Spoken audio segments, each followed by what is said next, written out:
வந்து பாத்தீங்கன்னா BEd first year first semester அதுல வந்து பாத்தீங்கன்னா தற்கால இந்தியாவும் கல்வியும் இந்த சப்ஜெக்ட் தான் இந்த வாரம் முழுவதும் நம்ம பார்க்க போறோம். இந்த சப்ஜெக்ட்ல நம்ம செகண்ட் யூனிட் தான் ஃபர்ஸ்ட் நான் ஸ்டார்ட் பண்றேன். சரிங்களா?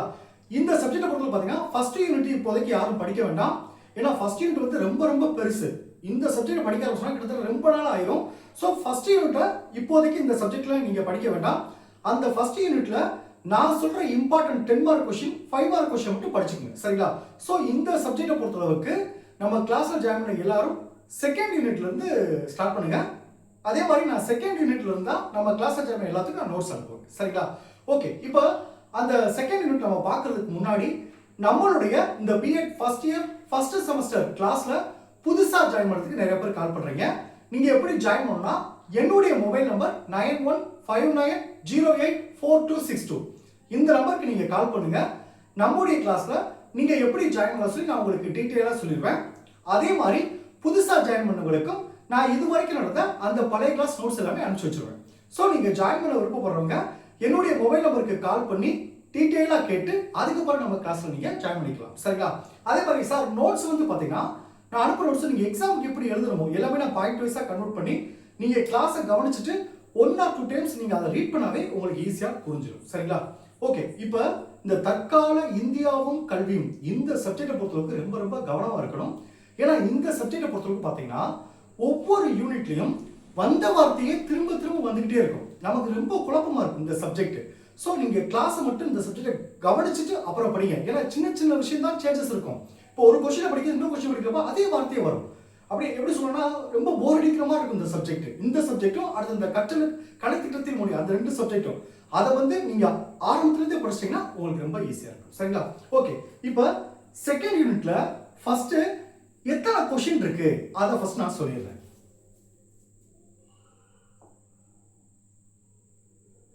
பாருங்க, தற்கால இந்தியாவும் கல்வியும் செகண்ட் யூனிட் என்ன யூனிட் பாத்தீங்கன்னா சமூக பல்வகைமையை புரிந்து கொள்ளல். இதுதான் செகண்ட் யூனிட். இந்த யூனிட்டை பொறுத்தவரை மொத்தம் எத்தனை கொஸ்டின் இருக்கு அப்படின்னு பாத்தீங்கன்னா ஃபர்ஸ்ட் கொஸ்டின் பாருங்க, சமூக பல்வகைமை என்பதன் பொருளும் வரையறையும். செகண்ட் கொஸ்டின் பாருங்க, சமூக பல்வகைமைக்கான 3 அடிப்படைகள். தேர்ட் கொஸ்டின் பாருங்க, இந்தியாவில் காணப்படும் சமூக பல்வகைமை. ஃபோர்த் கொஸ்டின் பாருங்க, சமூக பல்வகைமையின் நிலைகள். ஃபிஃப்த் கொஸ்டின் பாருங்க, இந்தியாவின் சமூக பல்வகைமையை புரிந்து கொள்வதற்கான கல்வி.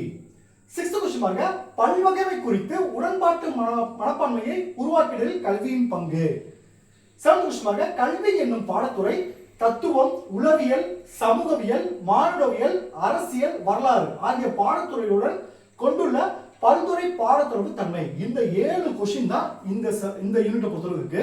இப்போ பாத்தீங்கன்னா இந்த ஒவ்வொரு கொஸ்டினையும் அது கீழே நிறைய சப் பாயிண்ட் வரும். அதை நான் கிளாஸ் எடுக்கும்போது நடத்திடுறேன். சரிங்களா?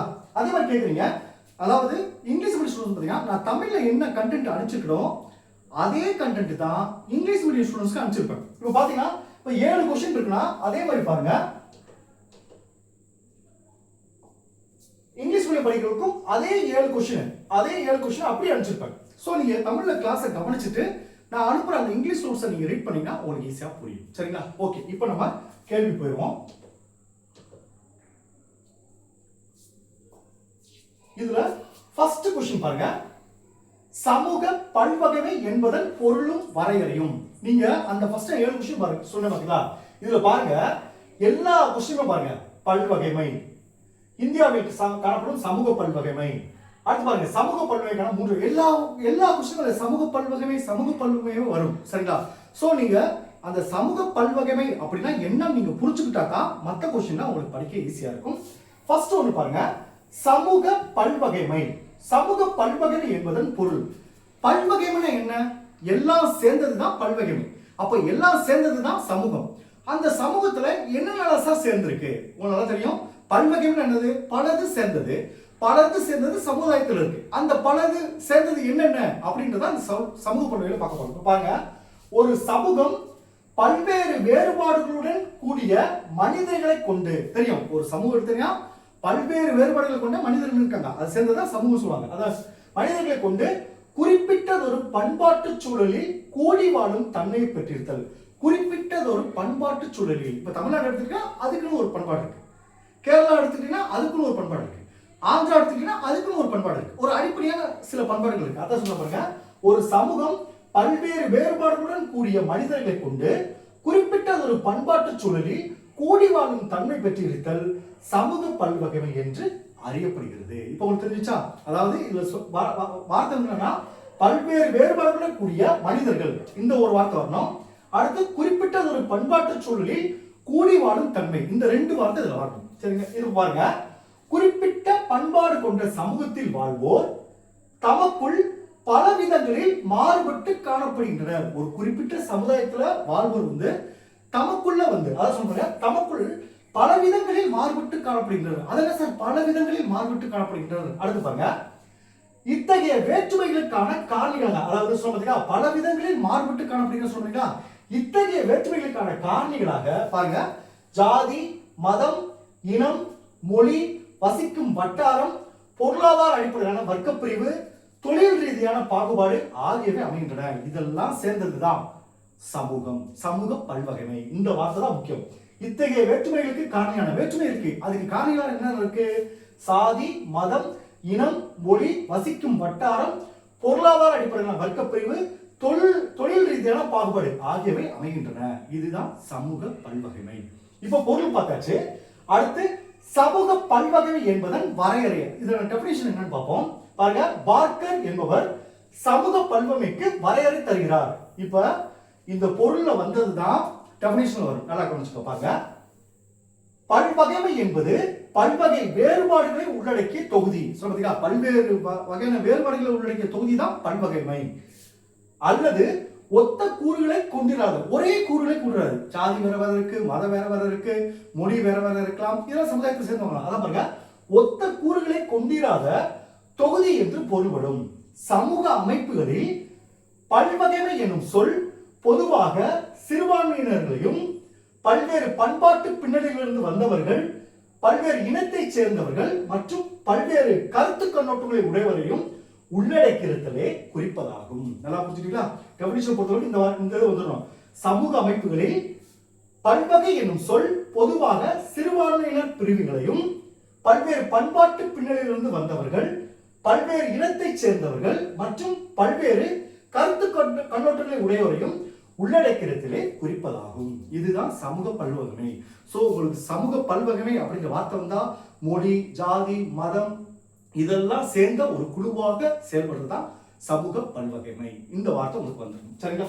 அடுத்து பாருங்க, சமூக பல்வகைமைக்கான 3 அடிப்படைகள். செகண்ட் கொஸ்டின் முதல் கொஸ்டின் சமூக பல்வகைமை என்பது பொருள் வரையறை பார்த்தாச்சு. அதாவது ஃபர்ஸ்ட் கொஸ்டின் சமூக பல்வகைமை என்பதன் பொருள் வரையறை பார்த்தாச்சு. செகண்ட் கொஸ்டின் பாருங்க, சமூக பல்வகைமைக்கான 3 அடிப்படைகள். 3 அடிப்படைகள் என்னென்ன சார் இருக்கு பாருங்க. சமூக பல்வகைமை தோன்றுவதற்கான 3 அடிப்படைகளாக அமையும் மனித இயல்பு தொடர்பான உண்மைகளாவன. 3 அடிப்படை விஷயங்கள் இருக்குன்னு சொல்றாங்க. என்னென்ன விஷயம் பார்ப்போம். ஃபர்ஸ்ட் ஒன்று பாருங்க, தனியால் ஒவ்வொருவருக்கும் தனித்தன்மை உடையவர். தனியால் ஒருத்தர் போல ஒருத்தர் இருக்காங்களா? கிடையாது.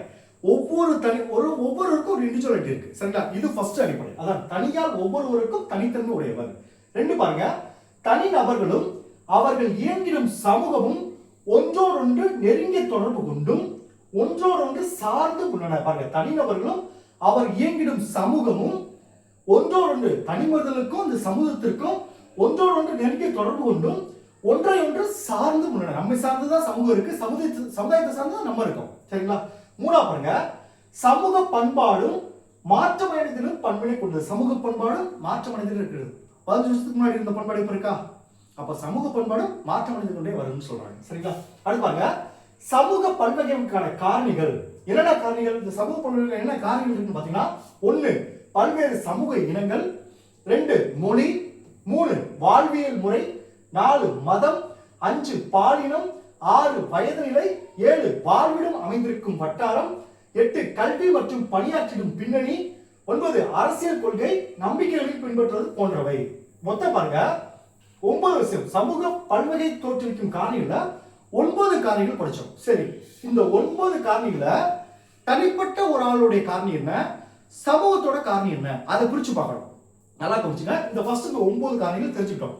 1 பல்வேறு சமூக இனங்கள், 2 மொழி, 3 வாழ்வியல் முறை, 4 மதம், 5 பாலினம், 6 வயது நிலை, 7 வாழ்விடம் அமைந்திருக்கும் வட்டாரம், 8 கல்வி மற்றும் பணியாற்றும் பின்னணி, 9 அரசியல் கொள்கை. இதுல பாருங்க, தனியார் அளவில் சமூக பல்வகைமையை ஏற்படுத்தும் காரணிகள். இது பொதுவான 9 காரணிகள். இந்த 9 காரணிகள்ல தனியார் ஒரு தனிப்பட்ட ஒரு ஆள் மூலமா சமூக காரணம் ஏற்படுதுன்னா என்னென்னு பாத்தீங்கன்னா, நல்லா கவனிச்சுங்க. பாலினம், இதுல சொன்ன இந்த பாலினம் தனியாருக்கு உட்பட்டது.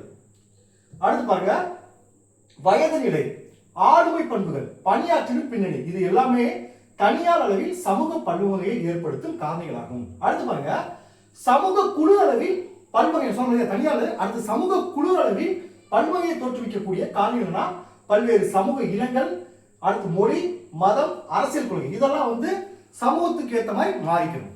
மேல சொன்னது தனியாருக்கு ஏற்ற மாதிரி மாறுறது, கீழே சொன்னது சமூகத்துக்கு ஏற்ற மாதிரி மாறிக்கிறது. சரிங்களா? சோ இதுதான் இன்னைக்கு 2 கேள்வி. அடுத்த கிளாஸ்ல இந்தியாவில் காணப்படும் சமூக பல்வகை, நம்ம இந்தியாவில் என்னென்ன சமூக பல்வகைகள்லாம் காணப்படுகிறது அப்படின்றத அடுத்த கிளாஸ்ல பார்ப்போம். சரிங்களா? Okay, thank you students. நம்ம நெக்ஸ்ட் கிளாஸ்ல பார்ப்போம்.